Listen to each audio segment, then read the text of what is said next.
Hi, thanks for visiting Bible Mountain. This is the sixth lesson in a series of lessons in the book of Obadiah. In this lesson, I'm going to look at verses 10 through 14 and talk about the sovereignty of Yahweh. Wikipedia has this definition of sovereign. Sovereign is a title which can be applied to the highest leader in various categories. So when we talk about the sovereignty of Yahweh, we mean that Yahweh is the highest leader. He's the highest authority.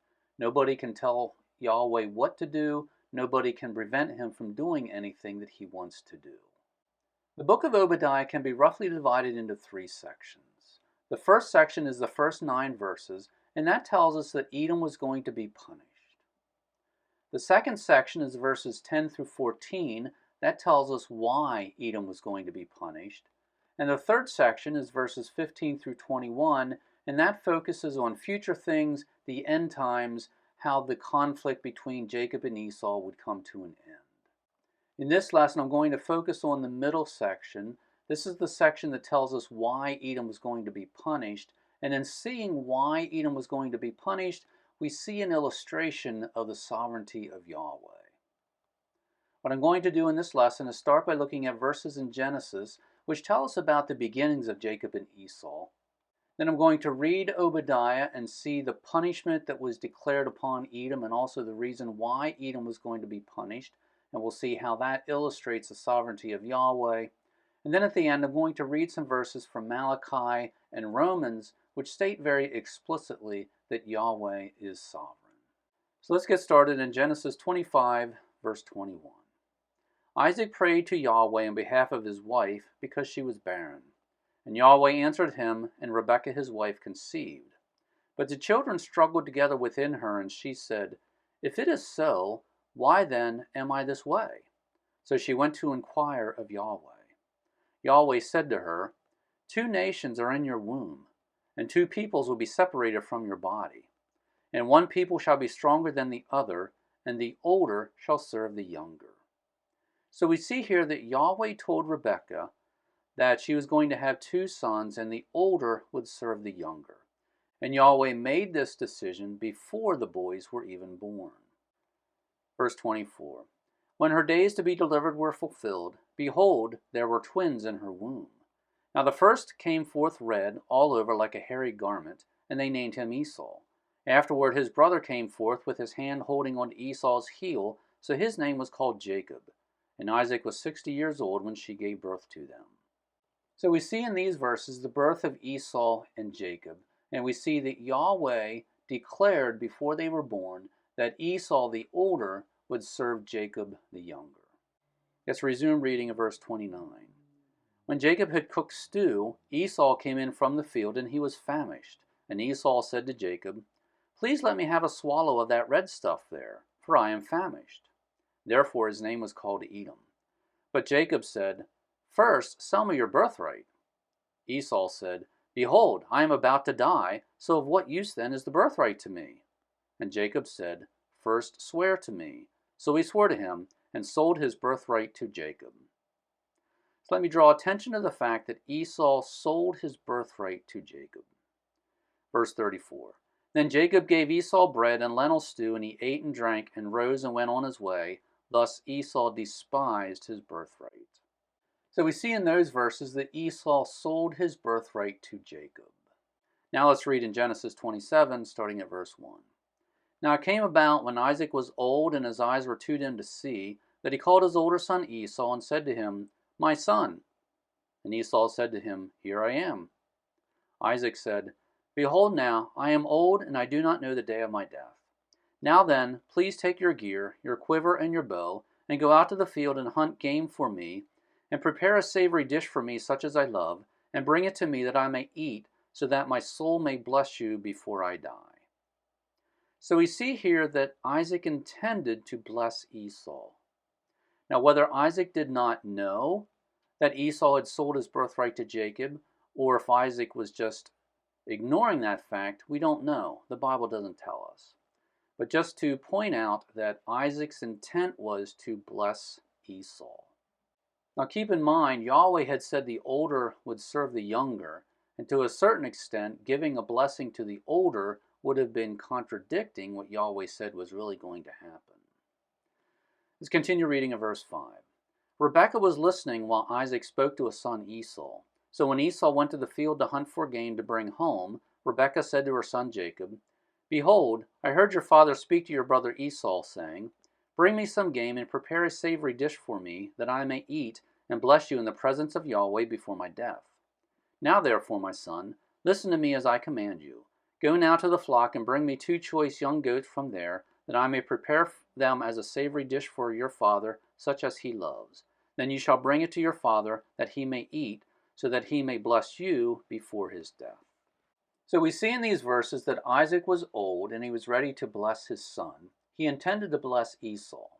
Rebekah conspired to have Isaac bless Jacob instead, and her deception was successful, and Isaac did indeed bless Jacob.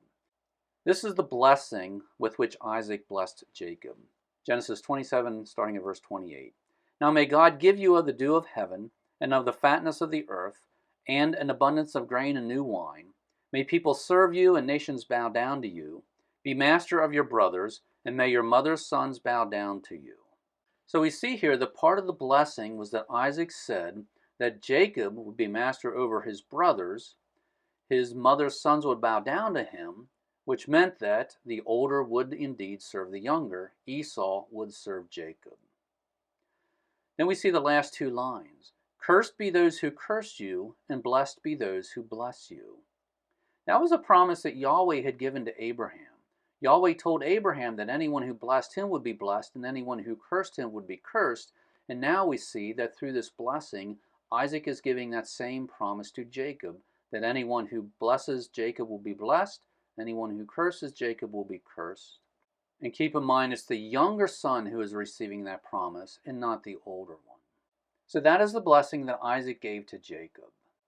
After the blessing, Esau came in from the field, and Isaac and Esau discovered that Isaac had been tricked into giving the blessing to Jacob instead of Esau. Esau still wanted a blessing, and he begged for a blessing, but Isaac really had nothing left to give Esau. But this is what Isaac said to Esau. Verse 39, "Then Isaac his father answered and said to Esau, 'Behold, away from the fertility of the earth shall be your dwelling, and away from the dew of heaven from above. By your sword you shall live, and your brother you shall serve.'" So we see here that Isaac told Esau very bluntly that Esau would serve his younger son Jacob. And that is just as Yahweh had told Rebekah it would be. Let's keep reading. "But it shall come about when you become restless that you will break his yoke from your neck." And so Isaac also said there was going to be a point where Esau would break free from under his brother. And we'll see that fulfilled in the verse we're going to read later on. So we see that there was not a blessing for Esau. Instead, Esau was told that he would serve his younger brother Jacob. After the blessing, eventually Jacob and Esau separated. Jacob stayed in the land that had been promised to Abraham and Isaac. Esau, meanwhile, moved southeast into an area of land that is today part of the country of Jordan. After that, Jacob and his descendants moved to Egypt because of a famine. They were there for 400 years. During that time, the descendants of Jacob became the Israelites. The descendants of Esau became the Edomites. Eventually, Moses came along and he led the Israelites out of Egypt. He led them to Mount Sinai and gave them the Mosaic Law. They wandered in the wilderness for 40 years, and then it was time for the Israelites to return to the Promised Land. They had to travel around Edom, but eventually they got to the Promised Land. They were in the Promised Land for several hundred years without a king. Every man did what was right in his own eyes. Eventually David became king, and we read this about David and Edom. 2 Samuel 8, verse 13. "So David made a name for himself when he returned from killing 18,000 Arameans in the Valley of Salt. He put garrisons in Edom. In all Edom he put garrisons, and all the Edomites became servants to David, and Yahweh helped David wherever he went." So here we see a fulfillment of the promise that Esau would serve Jacob. The descendants of Esau were the Edomites. The descendants of Jacob were the Israelites. David was king of the Israelites. We see here that the Edomites served David, an Israelite, and so in this way Esau was serving Jacob. David's descendants ruled as kings for several generations, and eventually we read this in 2 Kings. In his days, Edom revolted from under the hand of Judah and made a king over themselves. So Edom revolted against Judah to this day. And so this is a fulfillment of what Isaac had said to Esau, that when Esau became restless, he would break the yoke of Jacob from upon his neck. And we see that happening here, that Edom revolted against Judah and did not have to serve Judah. So that brings us to the book of Obadiah. So let's read the first 9 verses of Obadiah and see that punishment was decreed upon Edom. Obadiah 1:1. A vision of Obadiah. Thus said Yahweh my Lord to Edom, we heard a report from Yahweh, and an envoy was sent among the nations. Arise, and let us stand against her for war. Behold, I made you small among the nations. You were very despised. The pride of your heart deceived you, the one dwelling in the clefts of the rock, saying in his heart in the height of his seat, who can send me down to the earth? Even if you are soaring as high as an eagle, and even if your nest is placed among the stars, from there I will send you down, declares Yahweh. If thieves came to you, those devastating at night, how would you be ruined? Would they not steal only enough for them? If gatherers came to you, would they not leave some gleanings? How will Esau be searched? His hidden treasures will be grazed bare. All the men who signed your agreement will send you as far as the border. The men at peace with you will deceive you and have power over you. They will set an ambush against you for your food. There is no understanding in him. Will I not on that day, declares Yahweh, destroy wisdom from Edom and understanding from Esau? Then your mighty ones will be dismayed, Teman, in order that each man will be cut off from the mountain of Esau by slaughter. So we see in those verses a declaration that Edom was going to be destroyed. The next group of verses tells us why Edom was going to be destroyed. Verse 10, because of violence to your brother Jacob, shame smothers you, and you will be cut off forever. In the day you stood far off, and in the day strangers captured his wealth, and foreigners came to his gate and cast lots over Jerusalem, you also were as one of them. Do not gaze in your brother's day at the day of his misfortune, and do not rejoice over the sons of Judah in the day of their destruction. Do not let your mouth boast in the day of distress. Do not enter the gate of my people in the day of their calamity. Also, you, do not gaze at his misfortune in the day of his calamity. Do not take away his wealth in the day of his calamity. Do not stand over the crossroads to cut off his fugitives, and do not capture his survivors in the day of distress. So we see in those verses the reason Edom was going to be punished is because they participated in plundering the Israelites. Now David and the Israelites were not punished when they turned the Edomites into servants, but the Edomites were punished when they plundered the Israelites.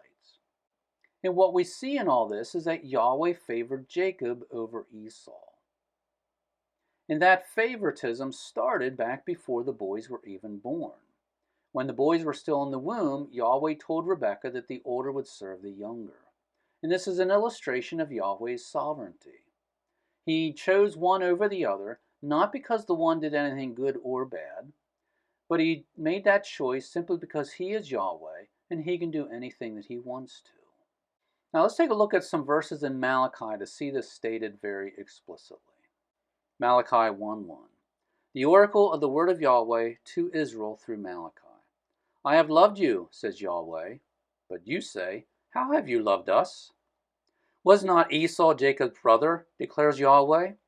Yet I have loved Jacob, but I have hated Esau, and I have made his mountains a desolation, and appointed his inheritance for the jackals of the wilderness. So we see in that a statement that Yahweh favored Jacob over Esau. We also see this stated explicitly in the book of Romans. Romans 9:10. And not only this, but there was Rebekah also, when she had conceived twins by one man, our father Isaac, for though the twins were not yet born and had not done anything good or bad, so that God's purpose according to his choice would stand, not because of works, but because of him who calls, it was said to her, the older will serve the younger. Just as it is written, Jacob I loved, but Esau I hated. What shall we say then? There is no injustice with God, is there? May it never be. For he says to Moses, I will have mercy on whom I have mercy, and I will have compassion on whom I have compassion. So then it does not depend on the man who wills or the man who runs, but on God who has mercy. So we see in those verses a clear statement that Yahweh is sovereign. Nobody can force Yahweh to do anything he does not want to do. Nobody can prevent Yahweh from doing something that he wants to do. Yahweh is the highest power, the highest authority.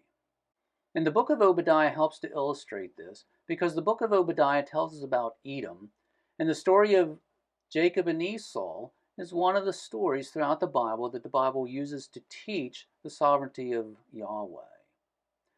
And Obadiah is part of that story because it tells us that Edom was punished because they plundered the Israelites, and that was wrong because Yahweh favored the Israelites over the Edomites. The lesson out of all this for us is that Yahweh also has sovereignty over our lives. Just as he chose Jacob over Esau, so too Yahweh can make those kind of choices today, and he can favor one person over another. As all of us go through life, we face various things that are not fair. We face obstacles. And some people have things that we don't. Some people don't have obstacles that we have. And it's not fair, but we have to keep in mind that ultimately Yahweh is the one who made the choice of who has what. And so any unfairness that we see in our lives is the result of decisions that Yahweh made. And we have to keep in mind that he is the creator. It is his right to make those decisions, and we are mere servants of Yahweh. We are here to serve him. And so, amidst the unfairness of life and amidst the obstacles of life, our role is to serve Yahweh to the best of our ability and accept the fact that Yahweh has a reason for the choices that he has made, and it is our role and duty to serve him. Thanks for visiting Bible Mountain. If you have already joined my email list, thank you, and please forward this to someone else who would benefit from Bible Mountain. If you have not joined my email list yet, please do so now. My email list is free. In order to join, go to BibleMountain.com, click on email, and that will take you to a web page where you can sign up. Your email address will not be sold nor given away. Once again, thank you for visiting Bible Mountain.